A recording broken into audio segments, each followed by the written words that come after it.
Welcome to Choice Classic Radio, where we bring to you the greatest old-time radio shows. Like us on Facebook, subscribe to us on YouTube, and thank you for donating at choiceclassicradio.com.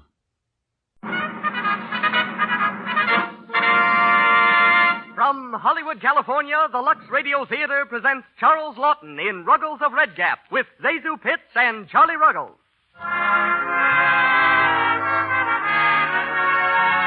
Lux presents Hollywood.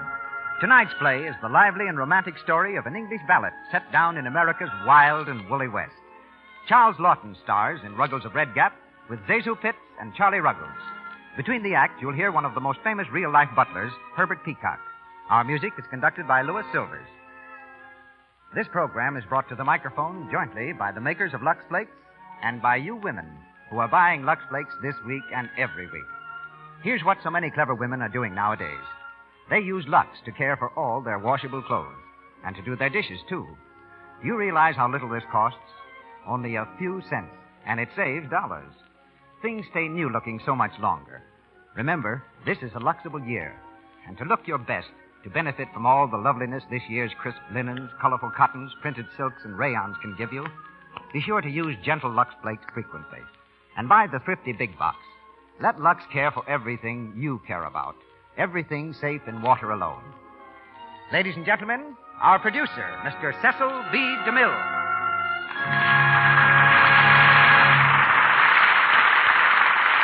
Greetings from Hollywood, ladies and gentlemen.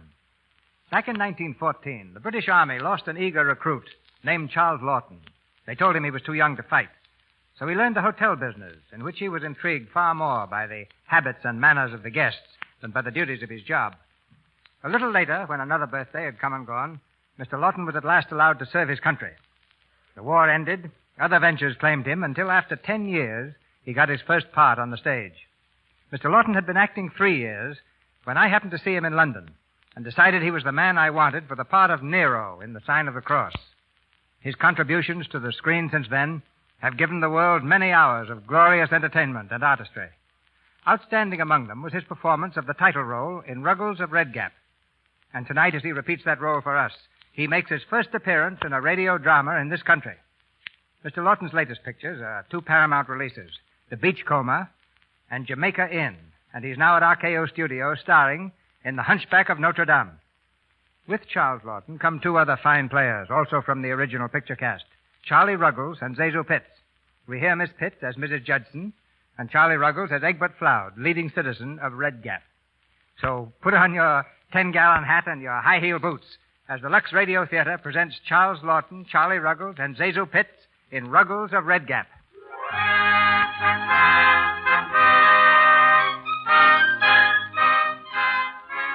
Paris in April.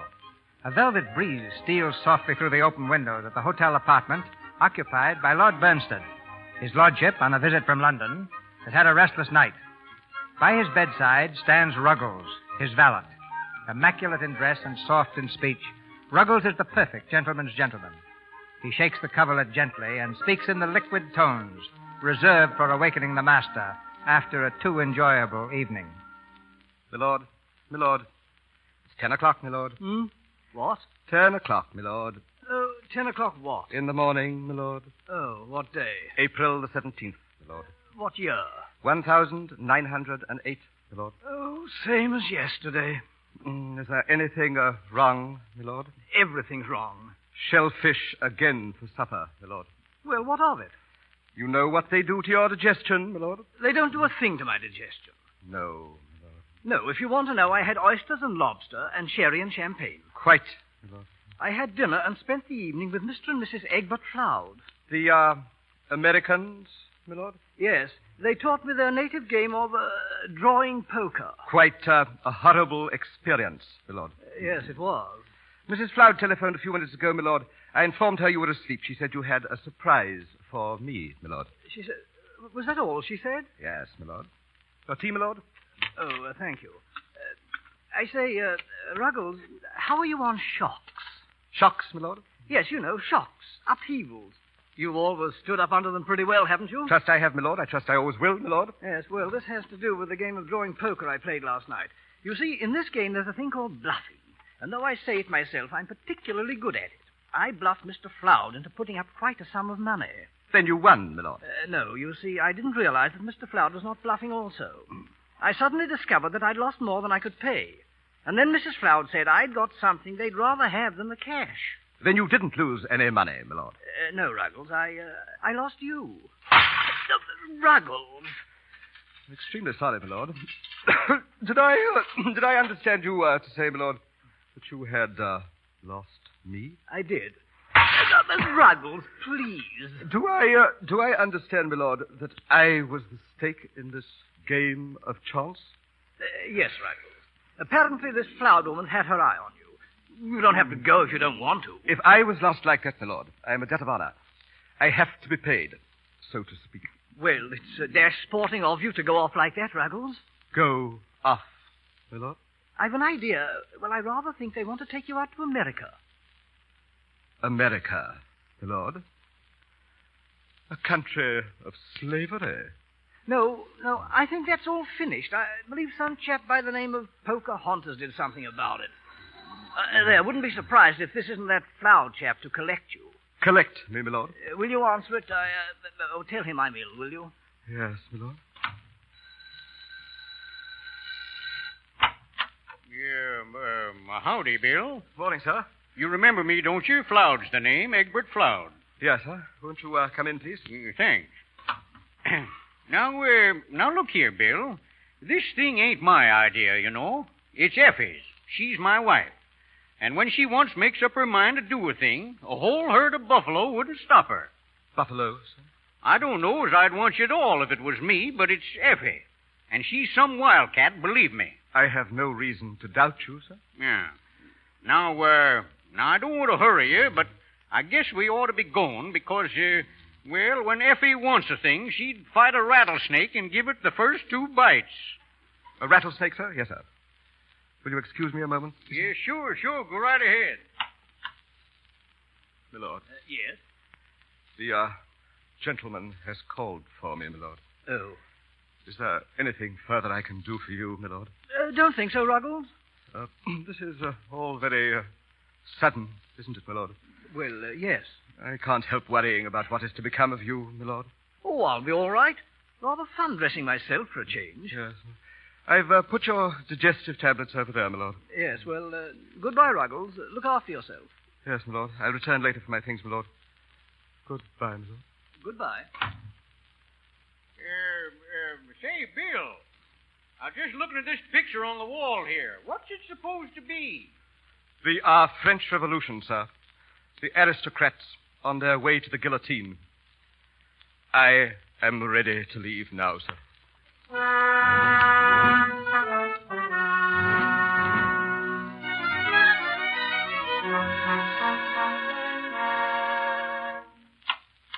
Come on in, Colonel. Hey, Effie, he's here. I got him. Yeah, sit down, Colonel. Colonel, sir, my name is... Sit down. Make yourself at home. Egbert, is that you? Yeah, here he is, Effie, hog-tied and waiting. Well, Mr. Ruggles, this certainly is a pleasure. And are we delighted to get you? I do hope you're going to be very happy with us, both here and in Red Gap. Red Gap, madam? Yes, Red Gap, Washington. Our hometown, you know. A little bourgeoisie, I'm afraid. But you'll find a few of us really do care about what's happening in the Hoti Mundi, or society, as you call it. Yes. Now, Ruggles, I want you to start right in this morning. The first thing you can do is to take Mr. Floud out and buy him some new clothes. Yeah, huh? Well, what's the matter with these I got on? And then, Ruggles, after you've made Mr. Floud presentable, you might spend a few hours with him in the art galleries. The art galleries? Oh. Yes, dear. Art galleries. Art, Ruggles, is Mr. Floud's emotional outlet. Yes, madam. But you mustn't let him stay too long. We have some very important people coming for dinner. Very, distinguished. Yes, madam. Yeah. Now, you see what I mean about the wildcats and the rattlesnakes? Do you know anything about art galleries, Bill? If I may be allowed to say so, sir, we have a common sympathy in the pictorial arts, sir. Oh, yeah. Well, then come on, then. I'll take you to a good one.